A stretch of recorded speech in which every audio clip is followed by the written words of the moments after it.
fourth company to go public in 2015, officially listed today, Italpinas Development opened trading at its ceiling price of 5 pesos and 40 centavos, 50% up from its 3 pesos and 60 centavo IPO price. The developer is aiming to raise a little over 207 million pesos with its maiden offering. Well, joining us fresh from the PSC debut are Italpinas executives Romolo, Nati, and Jose Leviste III.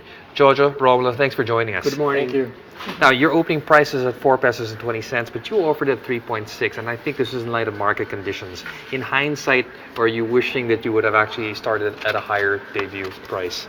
Well, hindsight's always 2020, right? What we'd rather think about now, but really excites us now is what to do next. So we're excited about taking longer strides now upon IPO and after IPO. Sure. Regardless of the valuation, the outcome of what funds you raise, what is the breakdown of this fund going to go to? The use of proceeds will be divided for land acquisition, OPEX, CAPEX, and we redeem some loan. So more or less that's the way. So the usual things. Yeah, the usual thing. Okay, let me ask you. You guys went really bullish. You still pursued doing the IPO before the year ends. We know Datem and DM Wenceslao, sort of in the same business as you guys, actually held off. What made you so bullish on 2015? Well, I think it's also relative size. So I think that enabled us to weather the conditions that we're seeing. Speaking of size, it's also something that we intend to continue benefiting from. Being relatively smaller, we can approach markets that might be off the radar of bigger players.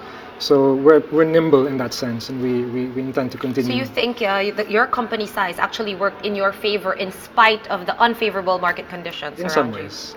Well, nimble has its advantages, but also you're thinking big. You're thinking sustainability, going beyond the typical offerings of different firms. How do you intend to differentiate yourself in this field when other developers are also making the same claim?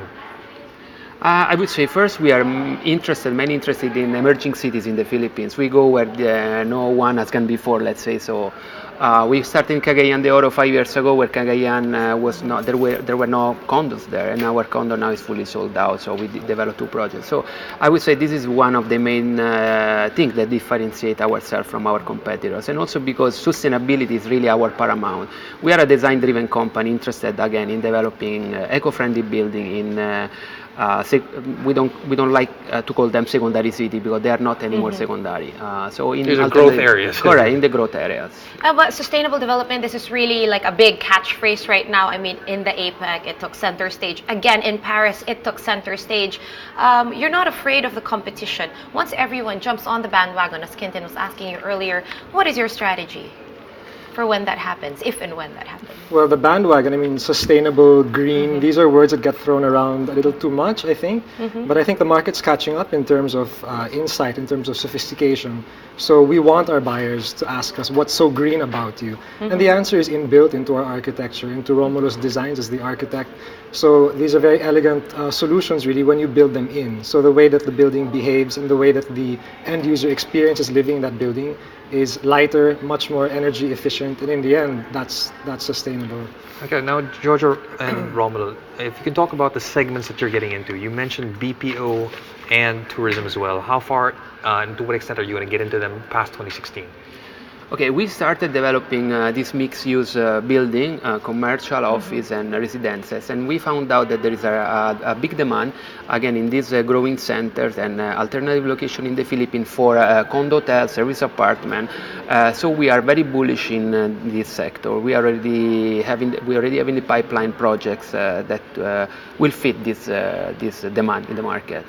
So are you looking to build townships as well, like perhaps from a sustainable building to building sustainable townships, which is also the ongoing trend right now? And if you're going to diversify into tourism and BPOs, then it kind of sort of follows.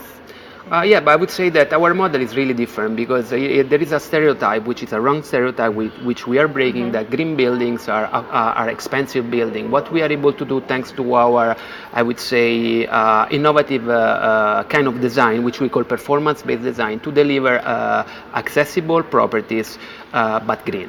So I would say that under this point of view, I don't see competition around.